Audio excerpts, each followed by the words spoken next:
Hello and welcome back to my Let's Play video series. This video is going to be another modded version. This time I'm playing as the Kraxis. This has turned out to be a very interesting game.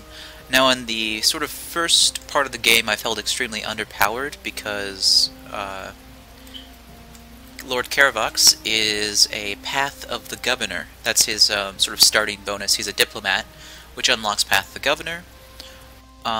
He has some advantages later in the game towards diplomacy and some economic advantages as well. Plus he gets Path of the Governor, and then at level 4 he'll get another path.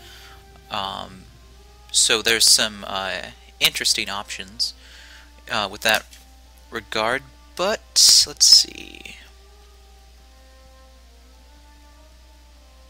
Yeah, but it felt very sort of difficult to expand in the early game because there's, you know, a good number of monsters out there.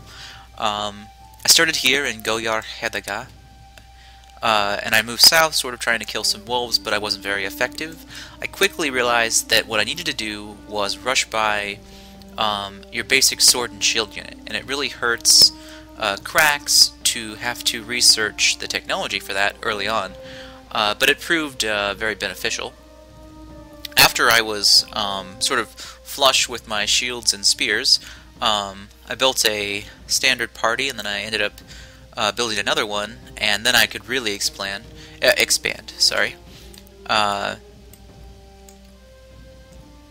I was able to sort of sneak along this back edge here and clear out some various mites and wolves and darklings, which led me to Claire's Den, or Clarid's Den. I feel like that D shouldn't be there. Clarid's Den. Or there should be a space here, perhaps. I don't know. Anyway, so I call it Claire's Den, which is my fort. It's a pretty nice fort. It was a 332, which is a pretty obvious space for a fort, if you ask me, but then I found a clay quarry to the west, so I took advantage of that to make it a 342. And then if we zoom in here, it's fairly well industrialized now. Let's take a look at it here. You see it has the ironworks for +8 metal. It's got the Adventurers Guild right here. Oh yes, but actually it's got, wow, 2 death shards and an earth shard, and then a total of 12 metal because there's a foundry out there coming near it. This was sort of my frontier / troop building city. And since I started the game with 1,000 Gildar, I was able to really kind of ignore the economy and focus on getting a strong army early on. There weren't too many heroes nearby, but I did get 3 heroes to start. One of them was a governor, so that helped a little bit. And then really, basically, my task was to get my economy to eventually stabilize, which I did by building Kirsty, my next city. And then I was able to research heroes, what is it, Irag's letters and Brion's journals. I rushed towards all those to get the various heroes that I found in the outlying lands. So if you'll look here, I have enchanted hammers and set in stone on my fortress. Very good combination for 167 materials right now. Oh, I also have the Great Mill here. So that's another 25% boost. A very powerful fortress city that I spent the game creating. Oh, and then here we have Kirsty, which was my sort of... I lucked out and was able to space another farm besides my capital, which is another town trying to produce money. So I've got 2 towns and 1 fortress, which is a pretty solid way to play as Krax. If you look here, Goyar Hedaga is only 6.4 research, Kirsty is 5.5, and Egenford is 0.7.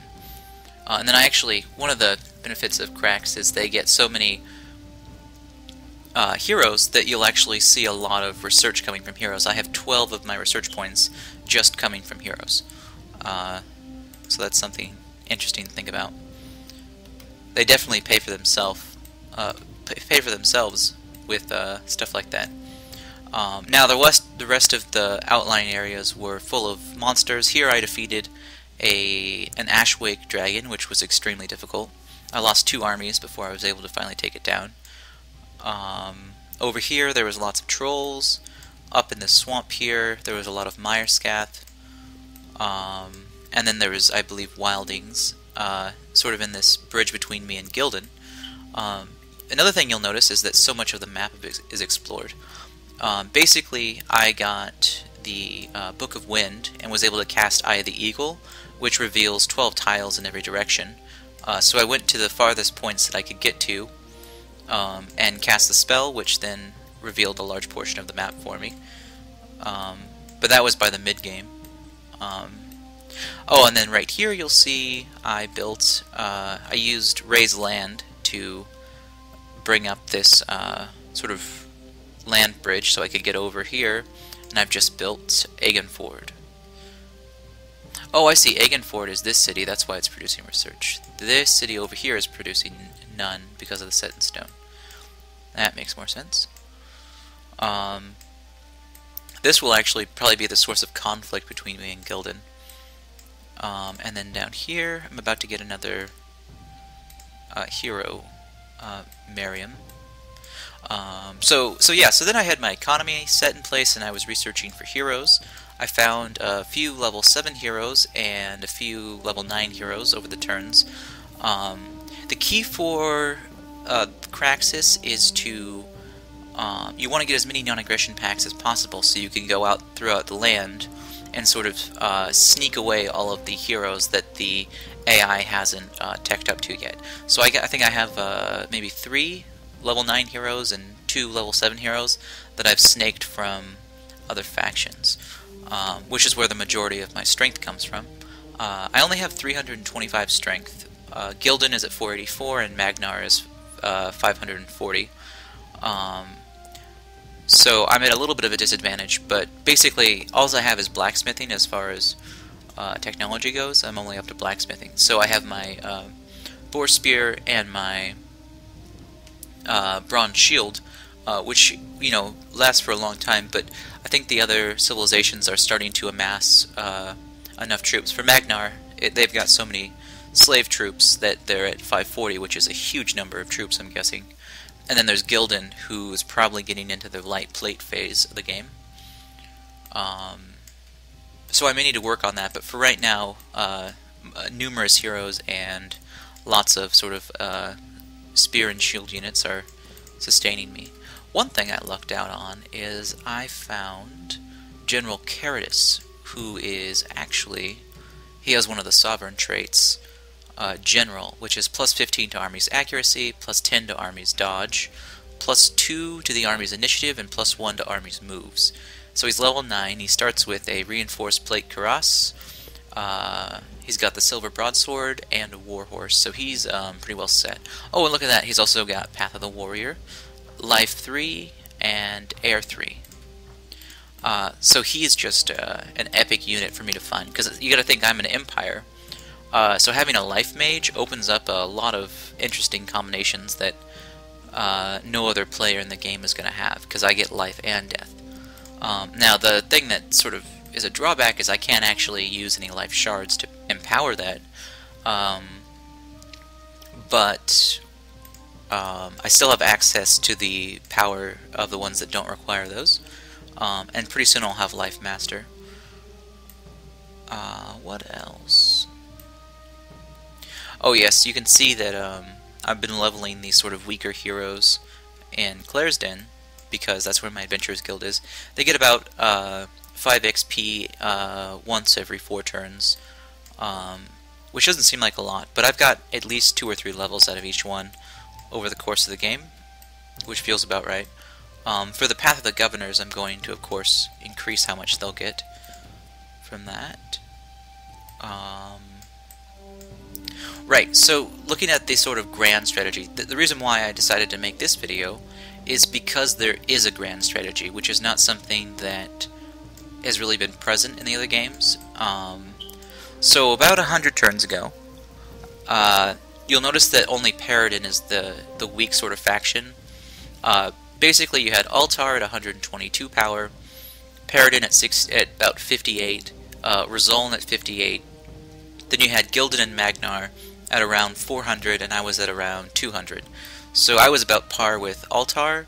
Gildan and Magnar were much farther above us, and then you had two sort of weaker factions on either side, Empire and Kingdom, below me. So my strategy was that I need to get Magnar and Gildan to war with each other, but unfortunately they had signed on Aggression Pact, and they were actually close with each other, which is a problem for me. So what I've been doing is paying Magnar to destroy Paradin and Altar, and paying Gildan to destroy Rizoln, actually just Rizoln, which is probably why Rizoln's dead. Rizoln was defeated by Gildan rather quickly because they have a very effective, trained military. If you look right here, these are actually the troops that are coming back from their victorious war against Rizoln, which I think would be here at Hadgast, or yeah, Hadgast. And let's see, here's Raven's Heart, which I think is actually a Paradin city, so that Paradin must have also declared war. But the upshot is, I've been able to manipulate the larger, more powerful factions to begin proxy wars against the weaker factions, which is fairly cheap to do because they're not afraid of it. But what they don't realize is that every time an empire declares war on a kingdom, all the kingdoms like that empire less. So I've gotten the bonds between Magnar and Gildan to sort of break apart. And then I've been waiting, which just happened, by the way. Before I started the video, I finally got to the turn where Magnar's non-aggression pact with Gildan was up. So they instantly turned hostile against Gildan, because the way that I've modded it is you get a huge likability bonus from having treaties together. But as soon as those treaties become null, you lose that. So there's like a brief window of opportunity between whether or not you re-sign your non-aggression pact or whether or not you go to war. So basically what I did is I was still annoyed that they were unfriendly, but they weren't hostile yet.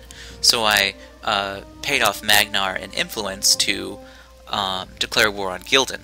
So now Gildan, all their forces were in the west a few turns ago, but honestly my road building technique has given them a quick passage home. But anyhow, they're moving back up north because all of this territory right here used to be all Gildan, and now Magnar has begun coming through and taking it. So there's going to be a very spirited war to the north. And what that does for me is, first of all, Magnar likes me a lot because we have treaties together. Gildan dislikes me. I think we're probably hostile.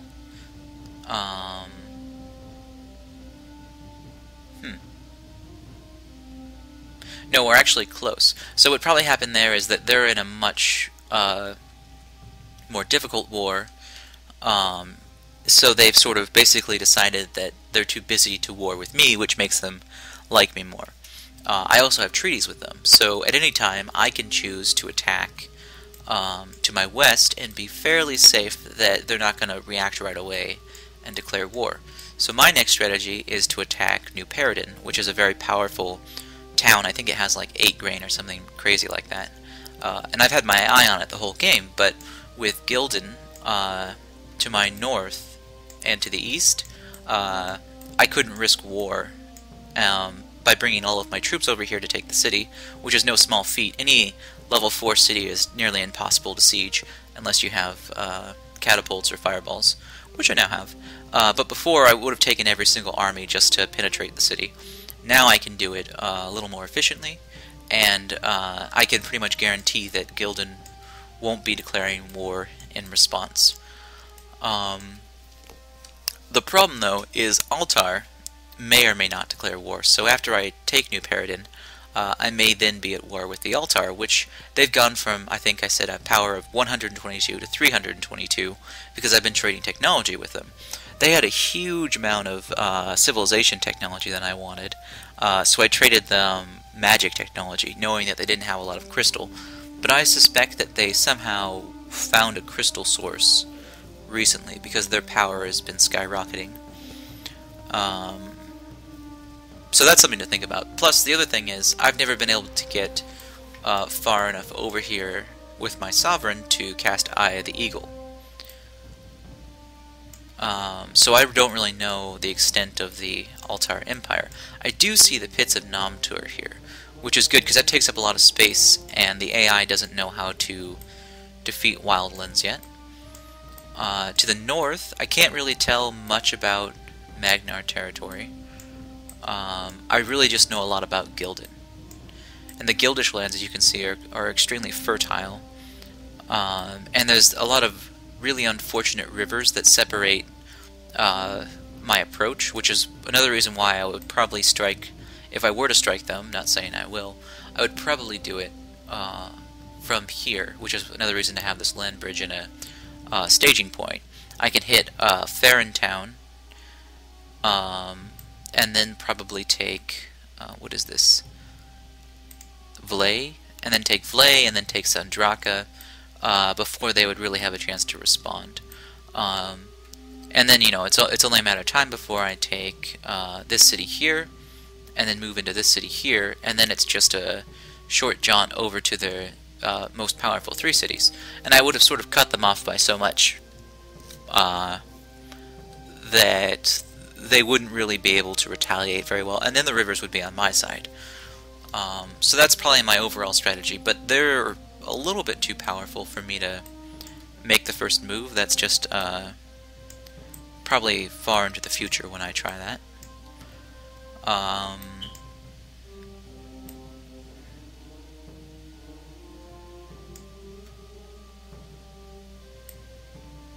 Right, so the next stage of what I'm doing is going to be to clear all the monsters out of this smaller part of the continent over here. Oh, you might notice a difference in the layout of the map. There's a lot of huge areas that are not broken up by anything but maybe a few mountains that even have passes. What I've done here is increase the number of large stamps to be used. I think I doubled the amount, and then increased the amount of landmass that should be taking up the map, which doesn't seem to have a huge effect. Basically, just increase the number of stamps that are large gives you these nice sort of fielded areas, which is pretty essential, I've noticed, to getting the AI to play well. They need big open spaces to effectively maneuver. And it doesn't hurt that I'm building such great roads for them either. Alright, so let's get into some forward time progression. Now, the biggest thing that could happen that would suck for me is if Gildan was utterly defeated by Magnar, or if they utterly defeated Magnar. Either way, I would be in serious trouble because there's no way I could catch up to them.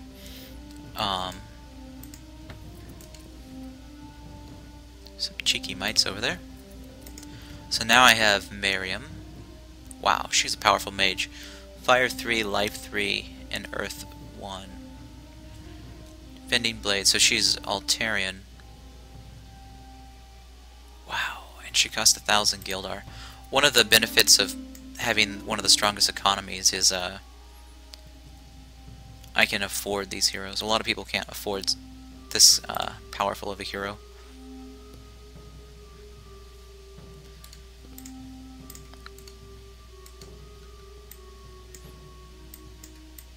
So she's level 9. I'll send her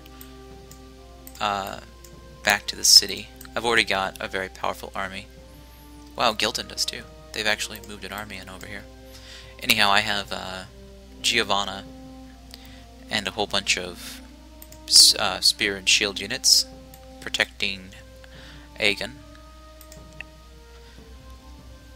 Basically right now I'm just trying to manage my economy enough to get all level 5 cities. Once I have all level 5 cities, I'll be able to afford much larger attack divisions. What I'd really like is for some capitals. I don't know why that light archer is coming over here. One thing you have to think is that there's no fooling the AI in this version. They have totally revealed Fog of War, so everything I do they can see, which is always a little bit telling about what the AI is actually doing now versus what they would normally do in a game. there's a definite difference where you can tell, oh, well, normally the AI wouldn't see that was there, but now they do, and they're acting smarter about it. Oh, here's something. We've got Magnar has been training trolls. Trolls are very powerful in this version. 8 defense is a little low for the trained troll, but they've got regeneration, vulnerable to fire, and inaccurate, so that's also not very good. Oh, that's right, they've got the mace, so they have a strong chance to bash, and 75 hit points is nothing to scoff about. Plus, that's a free unit, so you could really create a strong front line with a troll. I have ogre layers in my territory, and they're even a bit stronger than trolls. So my strategy right now is to get wildland allies and sort of back up my city defense with some nice ogres. The one thing that I keep on forgetting to do is to switch over the Ashwake Dragon and the Fell Dragon to make them, I would say, sort of like a siege weapon more than a I'm gonna kill everything weapon. Oh, look at this. Non-aggression pact. Let's see. Both sides agree not to attack the other for 50 seasons and safe passage through each other's territory. Alright. So I think that I don't want to sign this for fear of Magnar going to war with me. On the other hand, if I was going to attack Paradin, I might want a non-aggression pact for 50 turns while I complete the war. I can't make Magnar too angry, so I will take it. I might need to wait a turn to see how the diplomacy updates. But right now we're still close at least. Alright.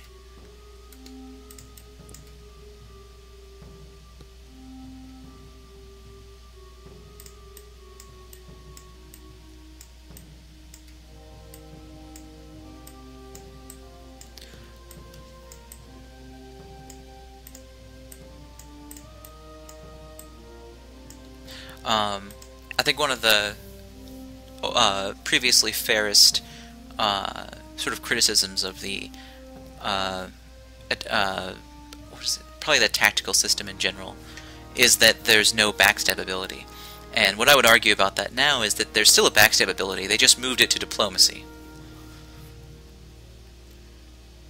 Economic treaty? So they're offering 48 Gildar. Yeah, might as well take it. I wonder... Let's take a look at the diplomacy for me and Altar. They can't like me too much. So Magnar... Other wars occupy, so that's a +4. That's a big deal. We want to bring order to the world. I looked that up in the XML, and that actually just means that we're in the mid-game stage, and wars are supposed to be more likely. +5, you're too far away to worry about. Basically, the AI was making some dumb choices about, oh, I'm going to go to war with you because you're weaker.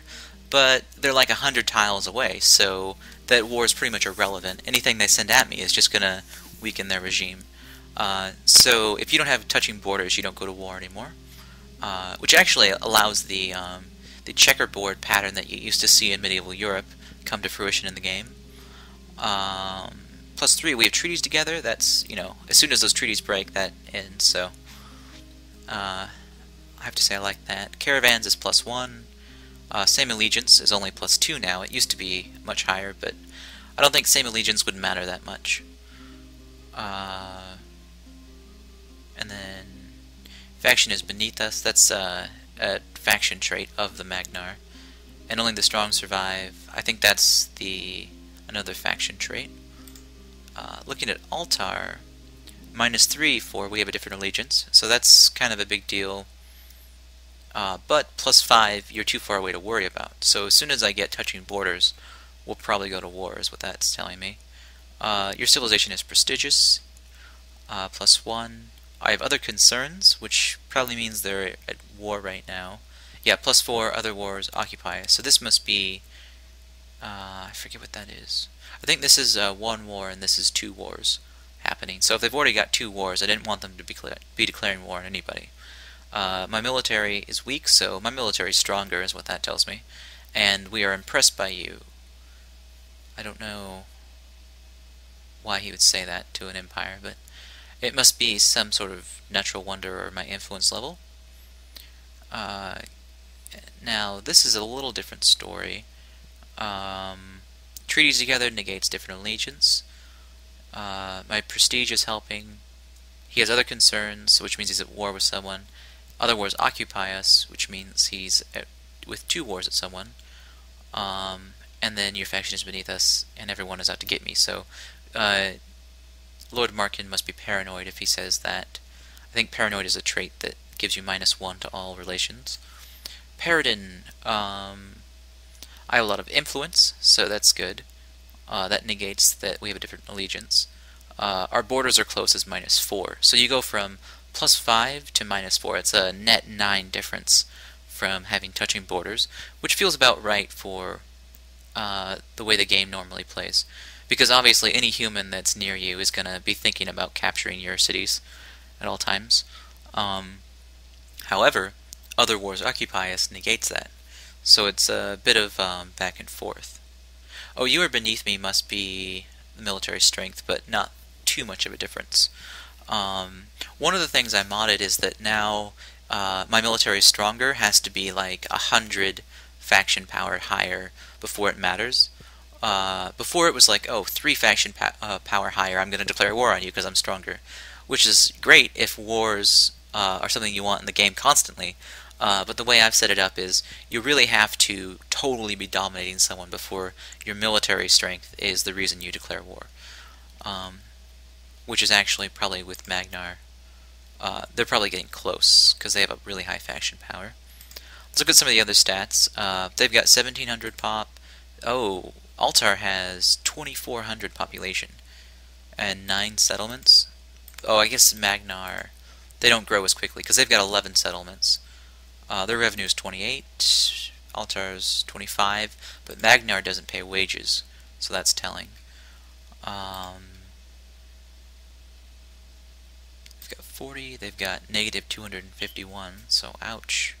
That must be because of the war. Magnar's got a lot better research, which tells me they're probably doing mostly conclaves. Gildan has tons of money because I've looked at all their cities, they have mostly towns. They got about 2700 population, 10 settlements, so they feel about equal, really, with Magnar. And then Paradin is just pathetic with only 438. It's not even one good city, and I know that for a fact they've got 2. Oh, I can see their tax rates here, too. So 1%, 1%, 1%, 1%. But I think the AI changes that every turn. They're constantly adjusting their tax levels. Alright, so I signed the non-aggression treaty. Sorry if grand strategy bores most people, but I find it more interesting than the standard just hack and slash. It's a little more elegant, I think. So now I need to decide where I should set up my troop strength. I think I'm going to send Kraxis over to attack New Paradin. Because now that I've got a solid treaty with Gildan, I've got 50 turns to attack, basically. So I'll send, let's see, I think these guys are weakened a bit. Yeah, I'll pull Nerissa off that front and send them to scout north. And then I'll send Caravox up to attack Ravensheart, which should be pretty low level right now.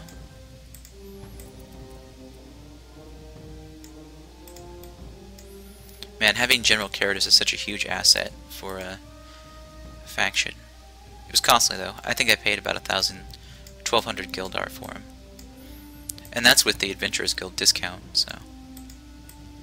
Alright, so Eigenford is about 11 turns away from giving me that fire shard. I'm going to need that sooner. 4 turns, 2 turns, that's more like it. Alright, and then once I have that fire shard, I'll have 1 of every shard, which actually, I found out in diplomacy will hurt diplomatic relations, because that means you're 1 step closer to the spell of making, which I find just absolutely wonderful that Frogboy put that in the game. That means that, you know, probably there's going to be a lot more interesting stuff happening around Spell of Making soon. In the next beta.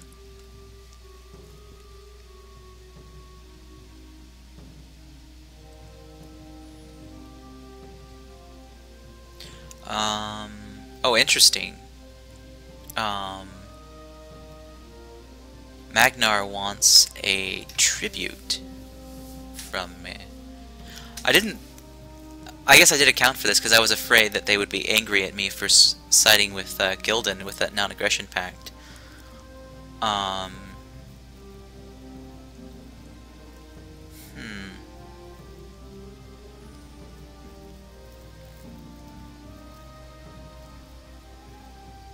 I'm going to decline it, because even if they declare war, their troops will never get past Gildan troops.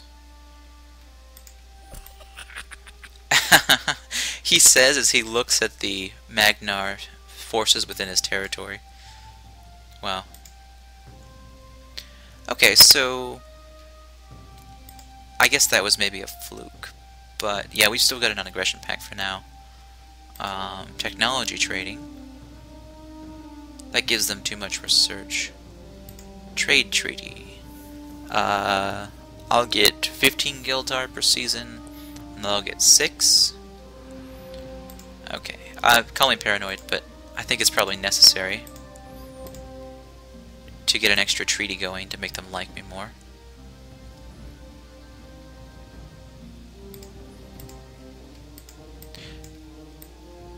I also see that they've gotten a little bit of influence boost.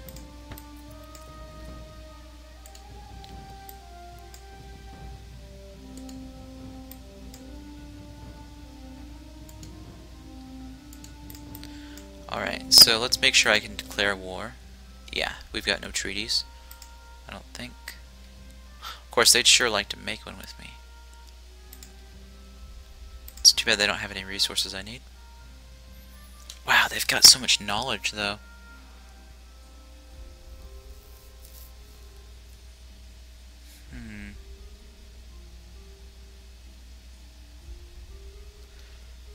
Would really like their civilization knowledge.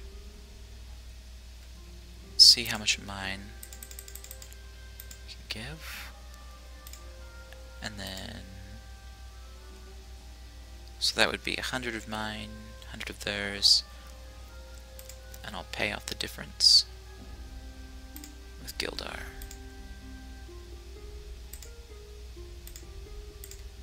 Alright. You know that Kraxis is going to go to war with you when they start signing, making trade treaties. Because I want to get all those trades out of the way before I declare war, obviously. Alright, so it looks like both of my main armies are pretty close to attack. Oh, this one needs an extra unit.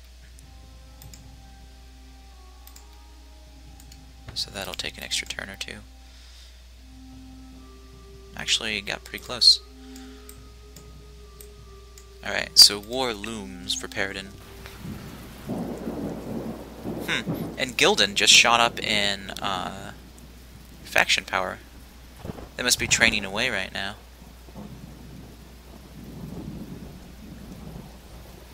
Aegonford's Fire Altar. Excellent. Now I've got that extra firepower for my mages. I can cast something besides Obscuring Fog. Although, Obscuring Fog is great against archers.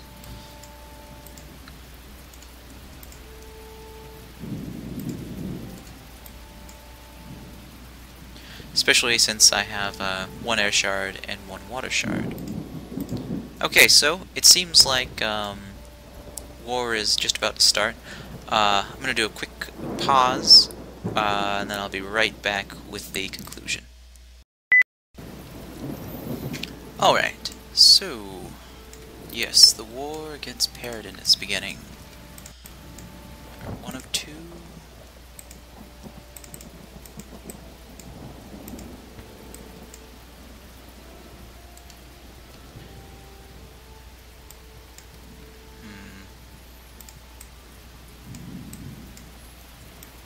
Oh, I can actually see this town now. Raven's Heart, you've got a soldier, whatever that means. Huh, Warhammer unit. It's got charge, muscle, and fast, so decent.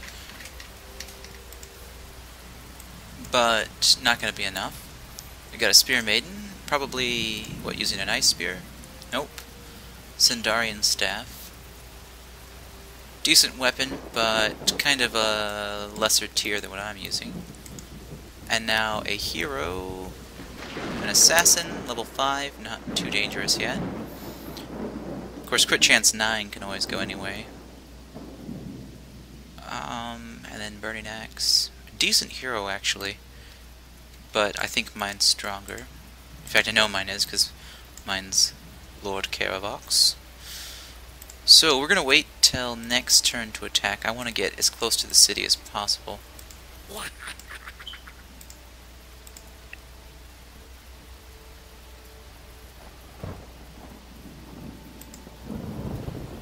I see I've angered a troll shaman. It's never a good idea.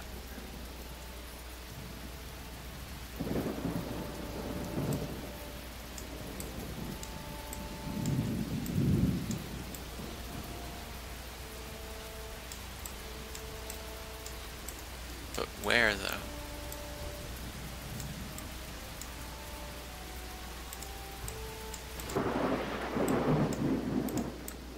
Yeah, it doesn't matter anymore.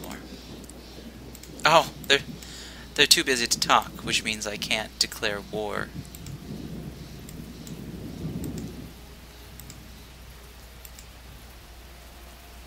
That's not right.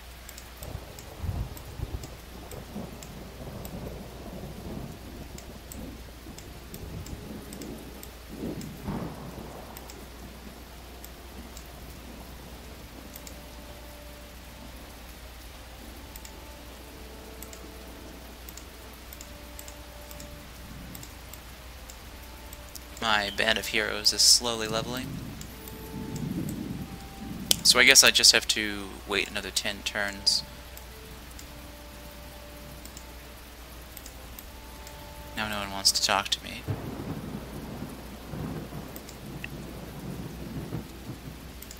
Another message from a troll. It's disconcerting.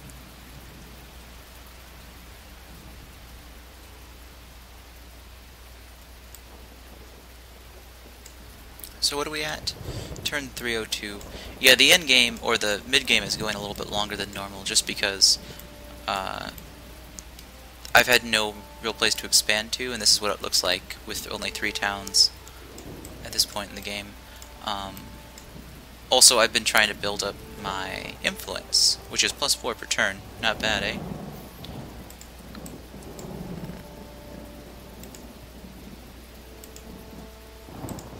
Okay, so I guess my next strategy is to just sit in their territory until they say, move your troops or declare war, to which I will respond, I declare war.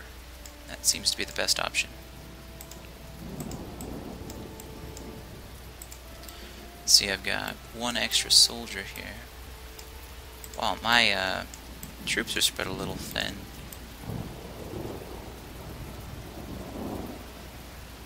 You know what? I'm gonna pull these guys out.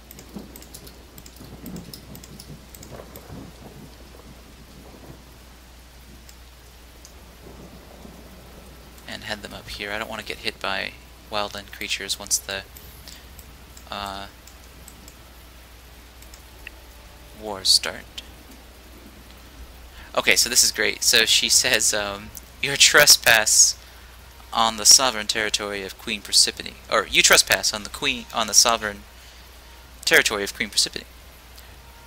Honor our borders, or we'll retreat you like the rest of the bandits that skulk about the land. She smiles as she says it, and then I say, I shall cleave that grin from your skull. I declare war. This is bad news for Paradin. Look at that. They scramble to get into their cities, but it's already too late. Looks like Bako the Beggar was stopped by a troll. Okay, so first battle for the minor city, Ravenheart. My level 10 sovereign should be pretty effective here.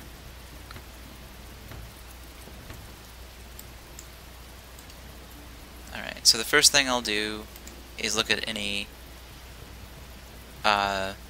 all friendly and all enemy spells I can cast. Convert train unit to your cause, that would be funny. But they could always resist it, so I gotta wait till I have 100% chance. Gift of Iron could help, but it's 45 mana. I could use Blizzard. Let's see.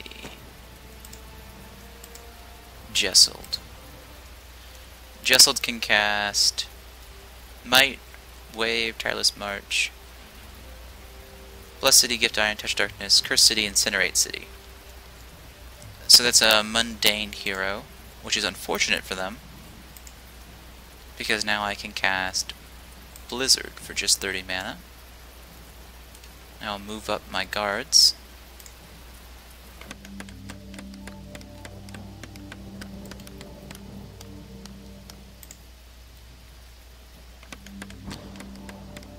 Unfortunately, since I don't get to set up my army composition, I don't have a lot of control over this portion. But at least I can set up a pretty strong front line, although it's going to be staggered.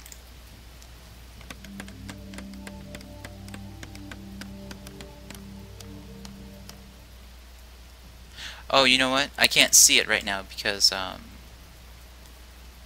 of the crappy graphics card I'm using, but there's actually trees right here blocking the path. So, actually, what I'm doing right now is fine. I just need to stick with it.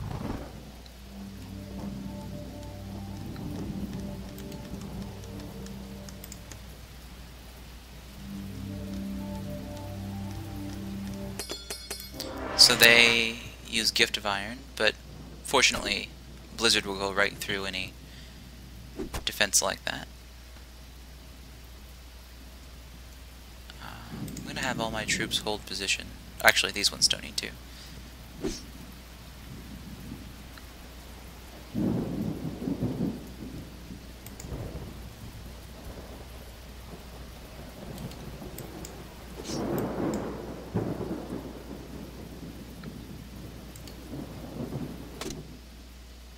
Now the sort of drawback of using this strategy is not everyone gets to attack every turn, but having a strong front line like this can't be underestimated either.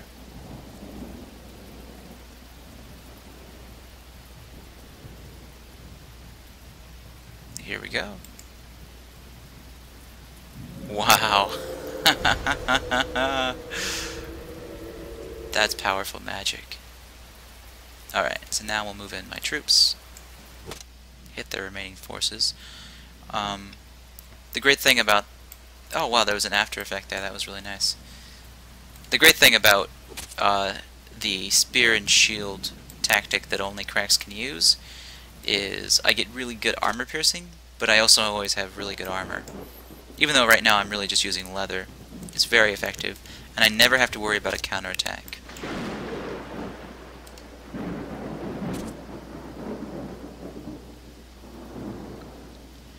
It really gives me a lot of options on the battlefield. Like I can split up into 3 groups right here and still be relatively well defended. In fact, the more I split up the enemy army, the better I do in general. Wow, so many moves there.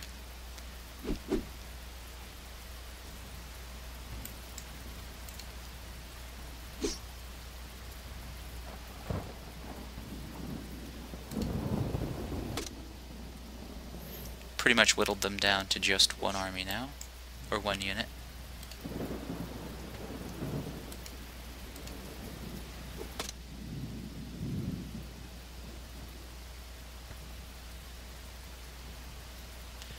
Wait, their unit is only got 5 attack?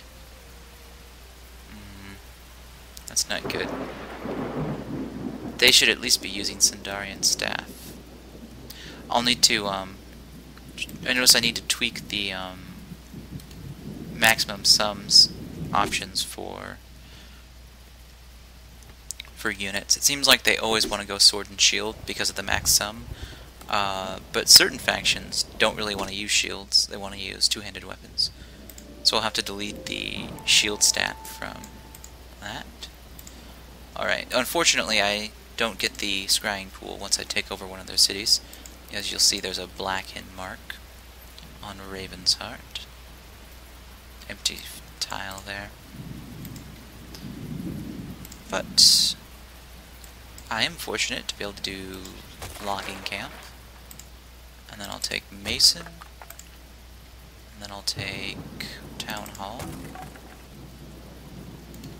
Try and get rid of some of this unrest. Oh, and would you look at that, there's even a hero I can hire over there.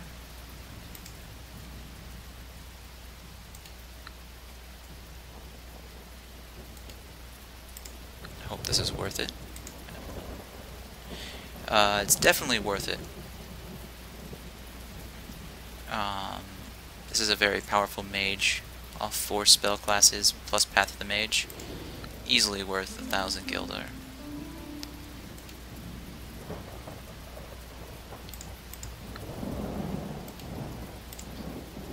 Okay, so the first siege went off without a hitch. I think that city was suffering because it's only level 2, so I mean, I sort of balanced level 2 to not be that effective. It's all part of my master plan. Level 3 is much more effective if it's a fortress or if you've specifically upgraded it, and then level 4 is where things really get impenetrable. Like this is, I think, a level 4 city, level 3 city. Let's check out what kind, just for fun. It's a town, so a proper town. 7 grain, 2 materials, 3 essence. Wow. I wish I could keep those scrying pools.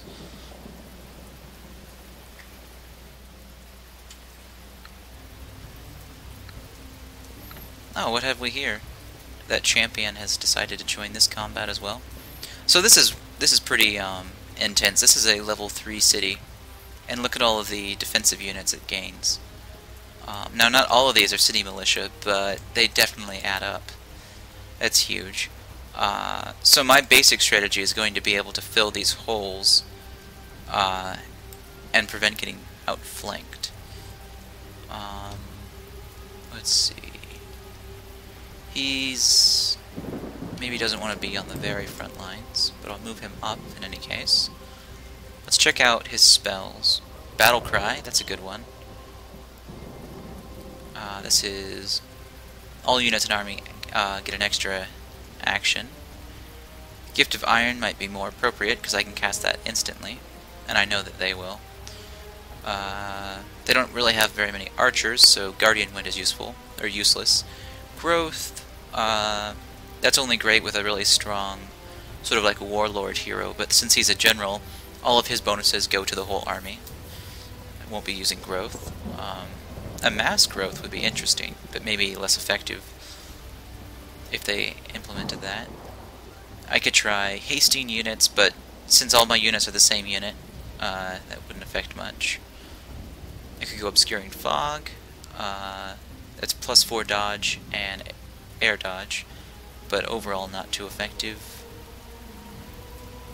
And then I could try Thunderstrike to sort of break up their lines and prevent them from forming a front, but I would probably sacrifice my hero, and I really want to level Caritas up high, so I won't do that. So it looks like I'll have to go Gift of Iron first. It's going to be expensive, but overall it's the strongest option for me now. I've got one mercenary group with me. They're going to be a lot slower and less useful. But let's look at this here. I can fill up these 2 holes, this hole, and this hole with the mercenary taking that one. So that'll prevent me from getting flanked. Or I could move here, which would mean that they can only fill up those holes. And that would actually lead me to less overall attacks. So I'm going to fortify just outside of all of these things.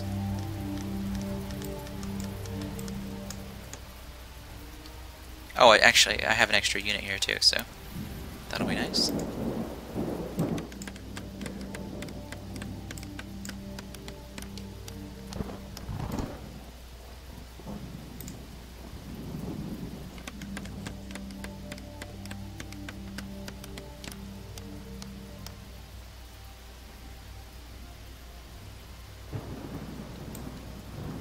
I don't want too many to get through over there either, though.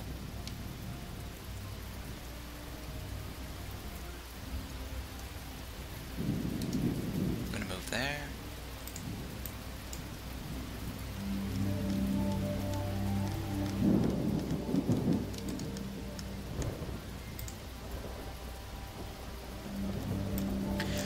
It's a big mistake for me not to have any ranged attack possible.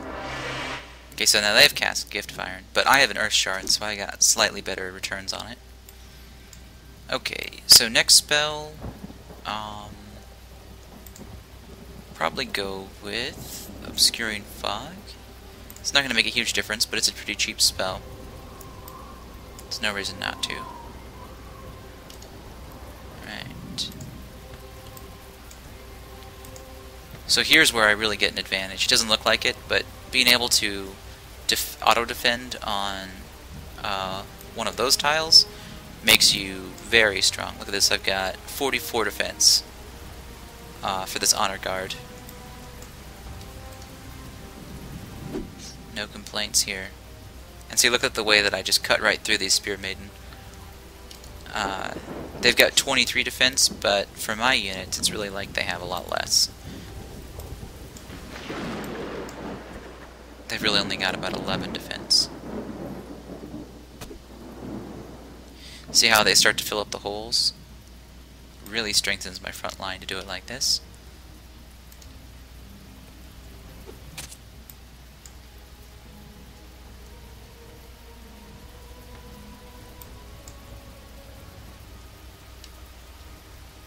And let's see. Caradus has like, let's see, I would say he's about par with the other units, but he's got a nice sword.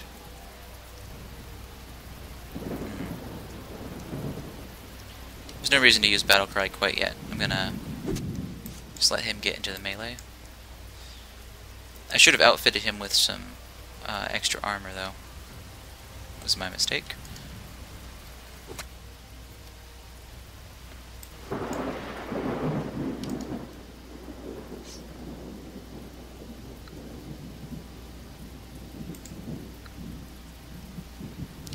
The really wonderful thing about this is my sort of Roman Legion approach to this battle is I'm actually killing off their city militia one by one before their full force has even gotten to me.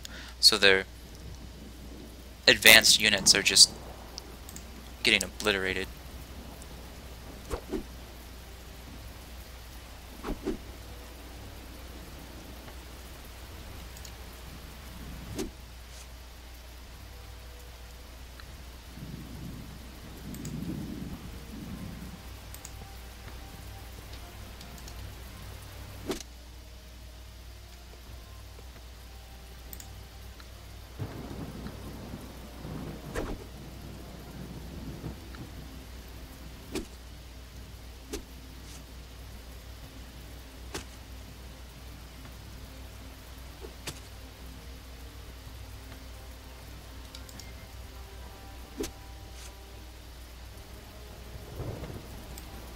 I would say that this is one situation that Frog Boy definitely has not accounted for in the AI's logic, because they're not moving forward as quickly as they probably should.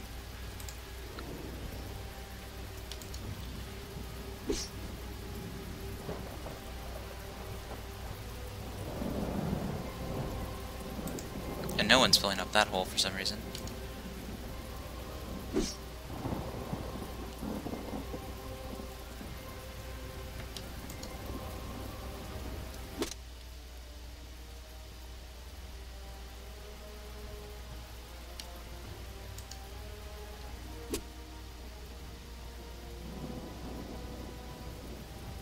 I think there might be an issue with the bottleneck logic of the AI. It looks like they're all waiting to get through this one hole here. Maybe on this side too. But anyways, I'm able to kill them pretty much once every turn, so it's not a huge problem. Just want to keep my units where they're at for now.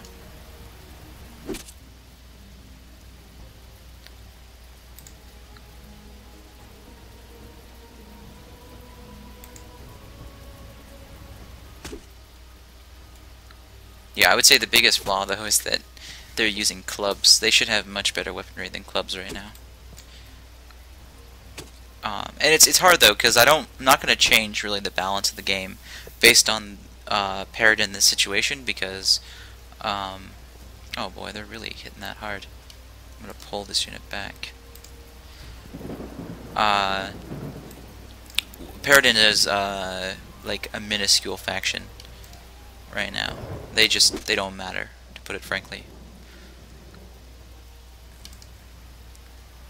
Even if they had axes in hand right now, it wouldn't be enough extra damage to matter at all. The only thing they really have going for them is large army size, because I give you squads at this point in the game for your defense, and you get a lot of units. Plus there's a couple of buildings it looks like that they have that will assist by giving them more units. Especially since this is just a, I believe this is a town.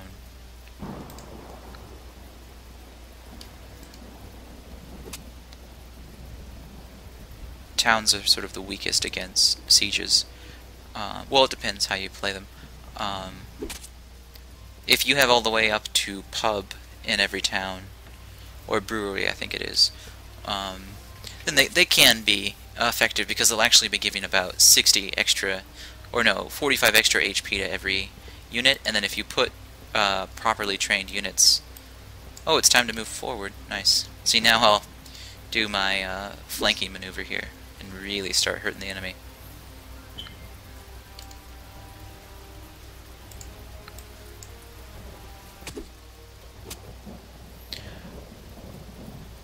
So yeah, they can be one of the most powerful, but only if you take units from a fortress and put them in the garrison.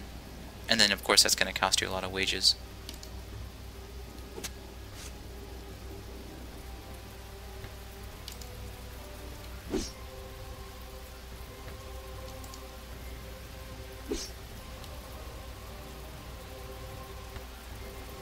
Here we go, now I can really get behind them.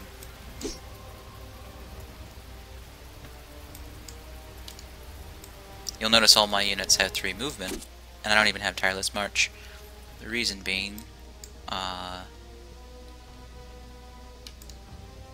I have a general in my army.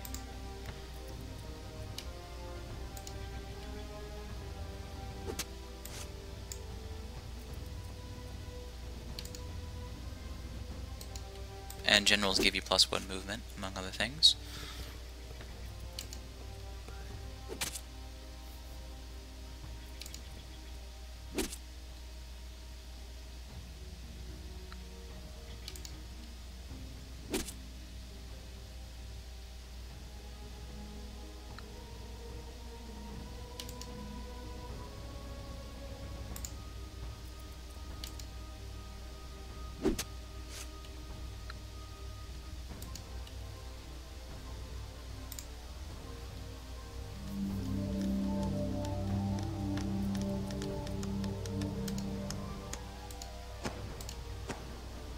Oh, whoops, I went too far over.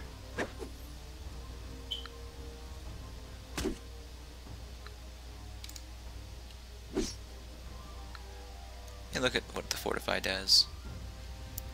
10 accuracy and 30 dodge. Probably gonna make that less, because the AI can't actually use Fortify.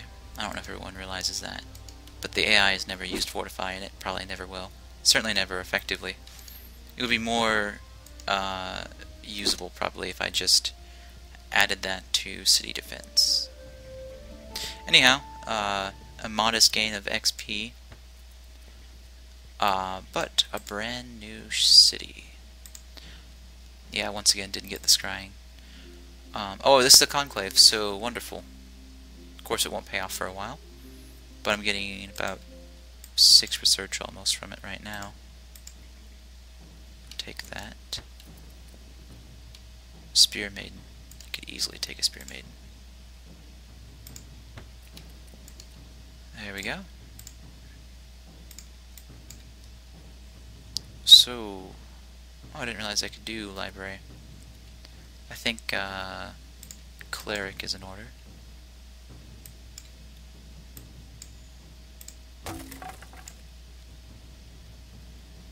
And I'm connected to a river, which is very advantageous.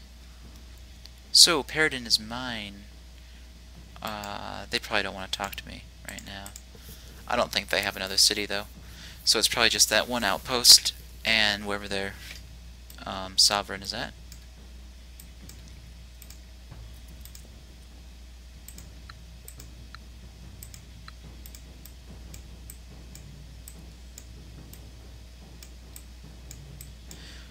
It was a very victorious battle. I like a clearly defined victor.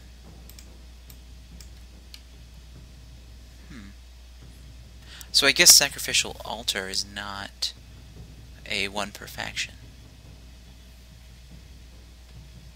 I must have changed it because it is -1 growth. But actually I don't want it in either one of my towns. They need their growth. And Weldon allies will give me Scath Pit, which is going to be a huge boost to food.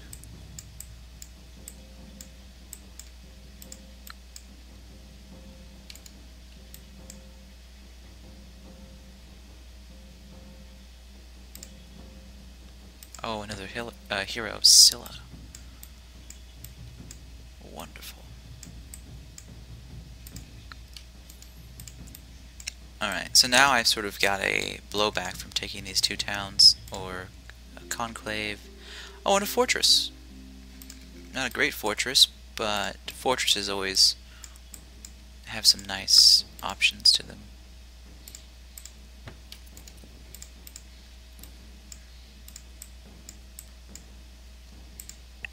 So, yeah, so anyways, I'm going to have to do sort of an occupation force in both of those cities. I should expect a war with Altar, because they actually are rising very quickly in power. They definitely found some sort of crystal shard and got a couple of new technologies. That could be a problem. But as soon as I have enough armies to match the number of cities I have, I'm going to be a clear, you know, I would say 200 points ahead of everybody.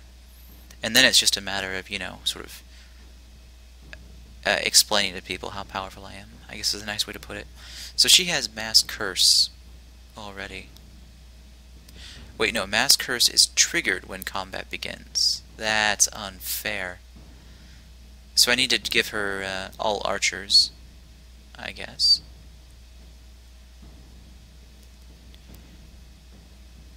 And she's got Impulsive. Interesting. What kind of weapon is she using? The Razor Broadsword? So she's a hefty little assassin. And I just need to give her a proper number of archers to accentuate that. Alright, so now I need to think about occupation or a defensive force in Eigenford. I think I'll move... I have some hunters here and an extra honor guard. That should prove a reasonable defensive force.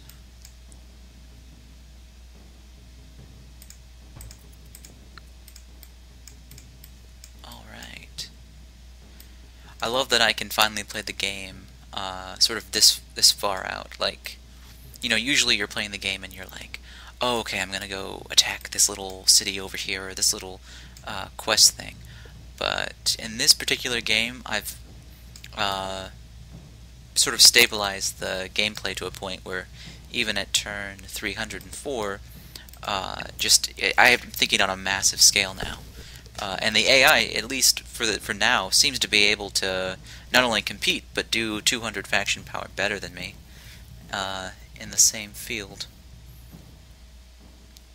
Of course, they have a little bit of an advantage. Wow, we're already up to about an hour on time, so I'll probably give this another few minutes, and then I'll start a new video. There's Queen Persephone. She's weak. She's only got Pioneer and a Spear Maiden. Oh, okay, so the faction power updates at the end of the turn, so she went from 81 to 26. She still doesn't want to talk, though. Let's see what happens when I turn the screws a little. It's not going to be enough. Although it's it's nice to see that the AI is researching groups appropriately. I sort of retasked the AI to value groups a lot, just like a human player would.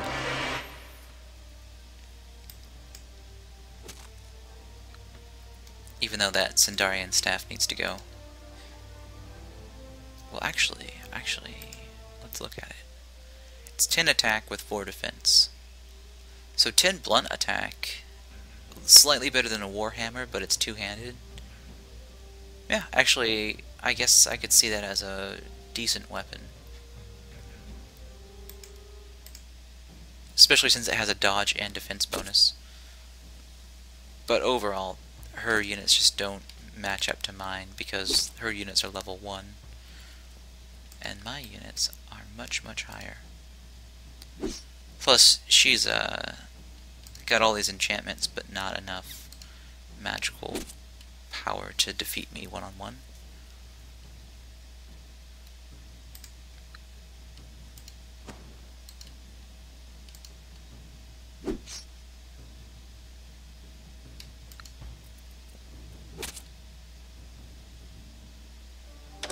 There it is. Oh, achievement unlocked. Defeated Sovereign in battle. Nice. Faction killed. We have cut down the worthless Paradin. Emperor Caravax, these lands are now under your dominion.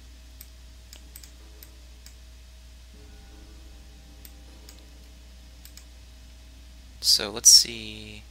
Yeah, Altar is unfriendly. Magnar is close. Gildan is unfriendly. So they really didn't like what I just did there. With the whole surprise attack war.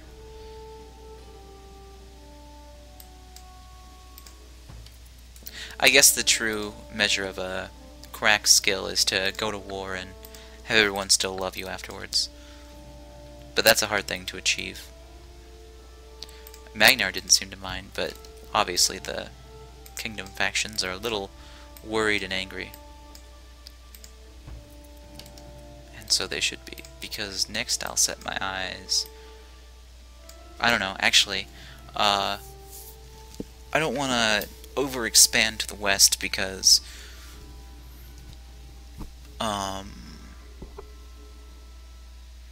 well, actually it's a toss-up, because fighting Gildan I would have an ally, Magnar, so we'd be hitting them from both sides.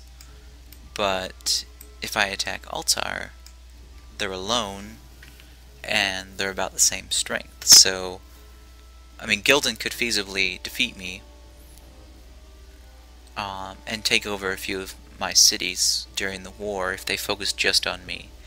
But even if Altar focuses just on me, I still probably have an advantage over them. So I guess the real question is, how quickly could I take over the Altarian cities there? It looks like there's 3 cities to the west I would need to hit. And it's tough to fight like that too, because there's no clear defensible spot. I mean, I've got Raven's Heart and that river on the northern flank, but on the south flank it's a big wide area, and they could come to the south here pretty easily, and I've got no real solid defense there. In fact, as a preparatory measure, we'll do Armory. Oh, you know what? All this stuff is going to be built at New Paradin, though, huh? And Fortify.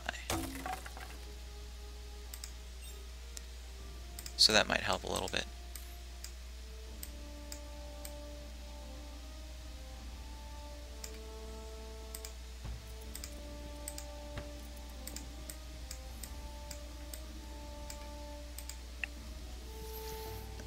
But the upshot is, I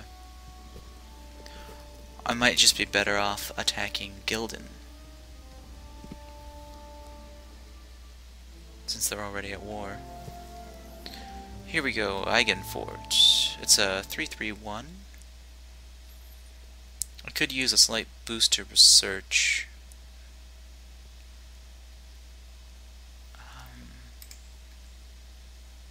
I don't know, my economy is already doing pretty great. But I've got a lot more wars to fight. You know what, none of my towns are level 5 yet, so I shouldn't base anything on that quite now. So I think I'll go with Fortress in preparation of the war against Gildan. I wish I could get rid of this. Someone keeps on mentioning that on the forums, and it's a smart idea. I would like to be able to minimize this, check the area, and then make my decision, because if I could take the city just to the north of this one, this city would be best as a conclave, really. I'm gonna go ahead and do that. I want to increase my research a little bit. And a conclave can be a decent defensive area.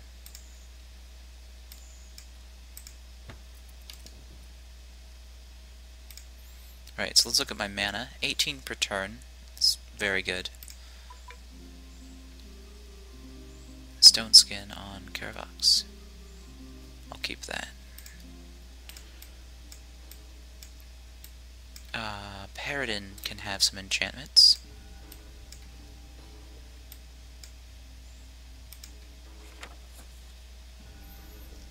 Let's see. Glyph of Life, not going to be too useful. I could do Enchanted Hammers and Set in Stone, but it's a conclave. What I'd really like is to reduce the unrest from taking it over. Sovereign's Call would be +1 growth. I'll bet they lost a lot of their population in the attack. I don't think that mana is affected by unrest, though. It's a toss-up. Oh, and there's more here. Aura of Might, Vitality, Grace, Avarice.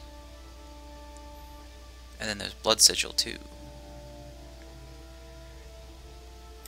So I think Enchanted Hammers will go from 12 production to, what, 16 production. And then Set in Stone would increase that to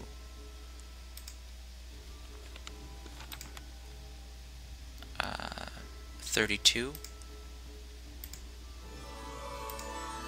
So they won't be doing any research for me, but I can get those unrest penalties taken off a lot faster without spending a lot of Gildar.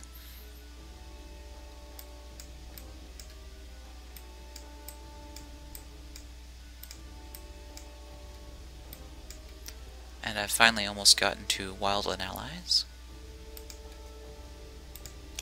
Just start training some more soldiers.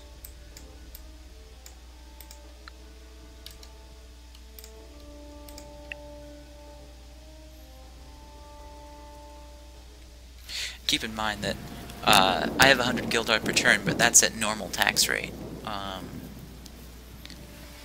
If I switch that down, it would only be about +20 per turn. But I have enough sort of infrastructure in my main cities to allow for a normal tax rate. In fact, this city is probably, 28% unrest. Wow. That's high.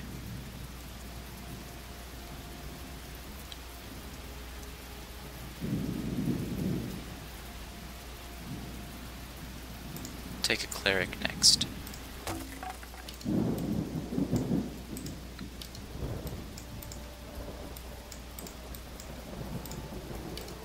And then the hero will also alleviate some of that.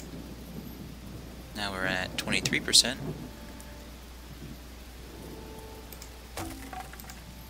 And 30 production.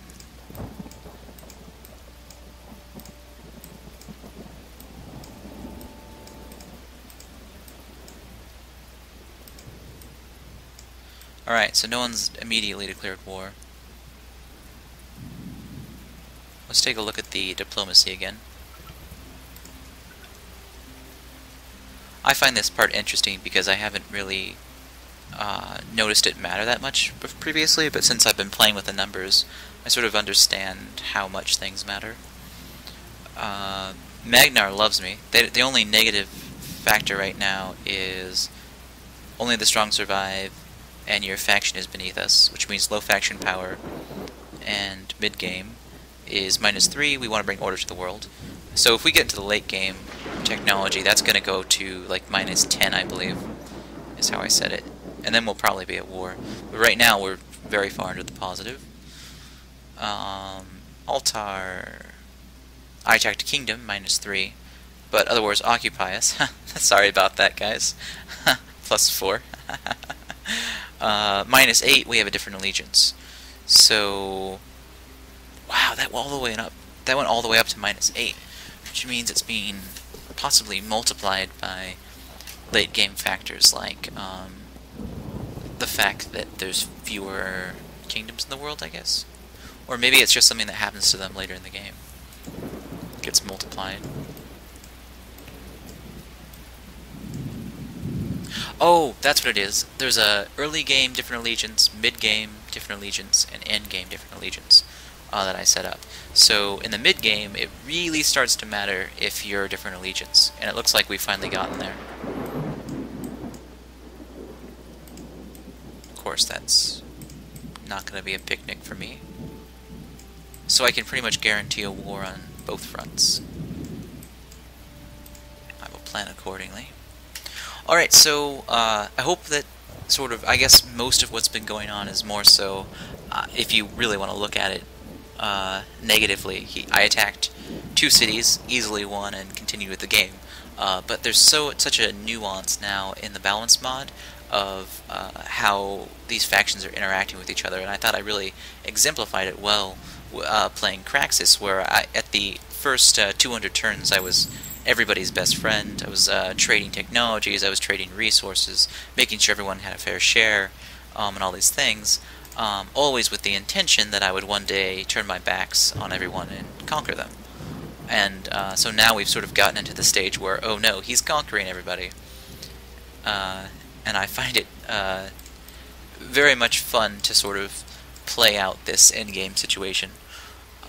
Especially knowing that I've made all these changes to like the order of technologies for different factions, and they seem to really be doing well because they're getting groups very quickly. Like I would say by turn 150, pretty much everybody had cooperation, which allowed them to all have group level units, and they produced group level units like nobody's business. I also gave them all unit designs that didn't use up any resources besides labor, so all of them were able to build competent units throughout the game. The only detracting factor from the AI right now is that they don't know when to build a fortress, they don't know when to build a town, and they don't know when to build a conclave. I think they're just basing it on this faction likes this one better or random variable. So the next thing that I'm going to try is to actually have the AI look at tile yield, and if the tile yield is high in materials, they're going to choose fort. If it's high in grain, they're going to choose town, and if it's high in essence, they're going to choose conclave.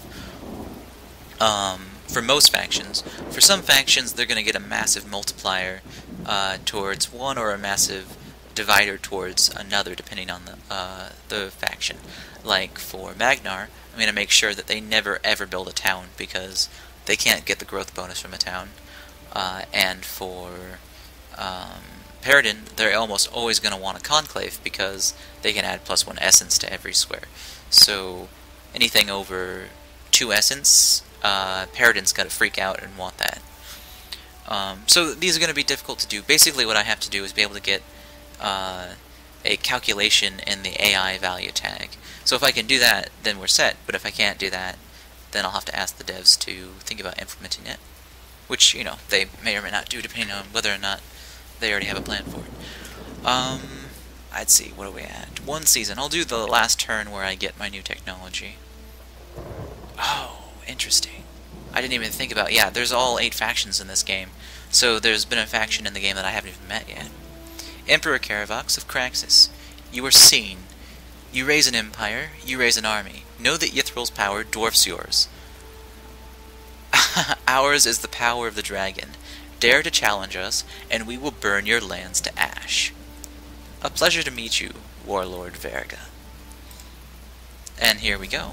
I can now do the Ogre Camp and the Troll Camp, as well as Scath Pit, which is going to be plus 20 food per grain for all my cities.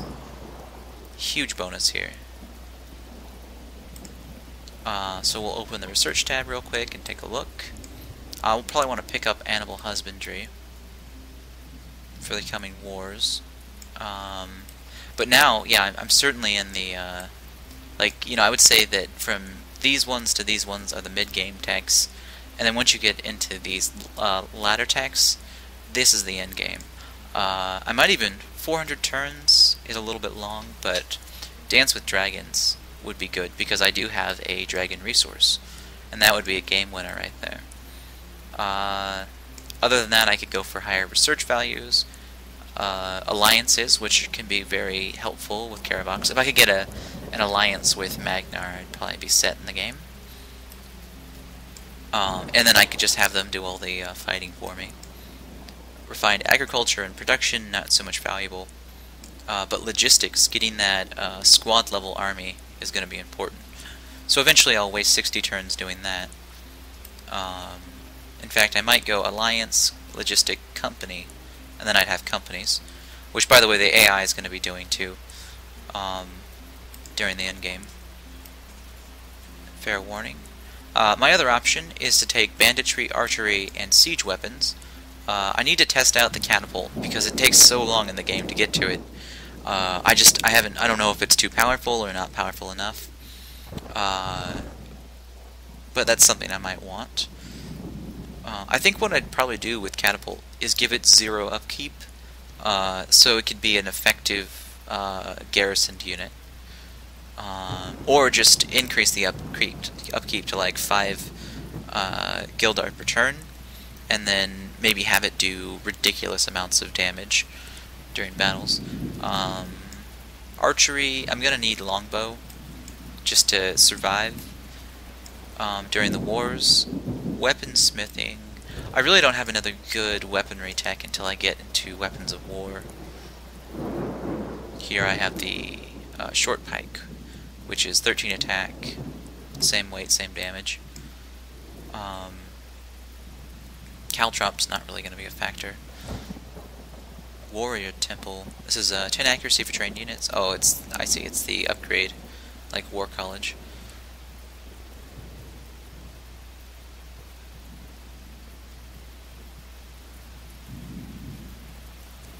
%chance of giving units 3 XP per season. I think that the provides on this is wrong. I'll have to look it up and change that. But things like the longsword and such aren't going to be that useful for me. I'll probably go for army size over all that. Then we'll look at magic. I don't have a lot of magic tech at all. I need Arcane Mastery to get Tireless March. I need Immortal Codex for my mana. As soon as I get Death 5, I'll want Book of Mastery, so I can cast Shadowgate. That's an effective tool. Oh, and I'll want Arcane Weapons for the Lightning Pike. It does +1 lightning attack per level, and 11 attack with 66% pierce, so slightly worse than the short pike on damage, but that lightning attack and the 50% lightning resistance is a very nice tool. So really, this would also give me the Ignis bow. So if I could find a good source of crystal, I'll go in that direction. I don't know if you guys have seen this Refined Defense, Refined Attack. It's kind of a bad thing right now, because it should really be +1 attack, because +10% attack can get way out of hand.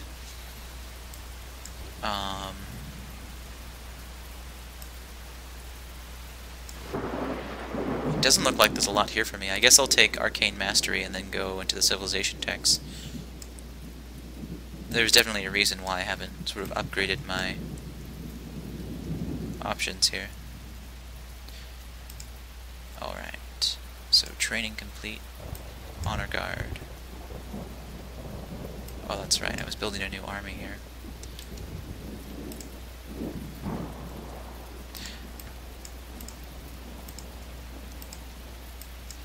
You know, come to think of it, I'll do Arcane Mastery and then get Longbow. There's a lot of techs I can sort of bypass now. Okay, so that's pretty much all I have for this particular video.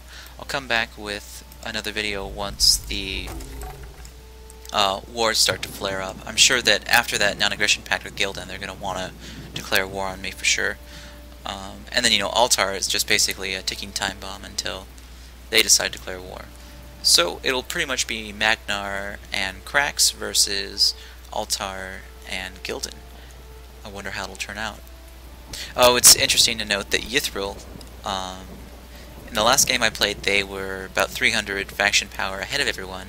In this version, though, they're only at 244, so they're way below me, which could make them a powerful ally against the Altar. So we'll see what happens. I'll be back soon with another video. Thanks for watching.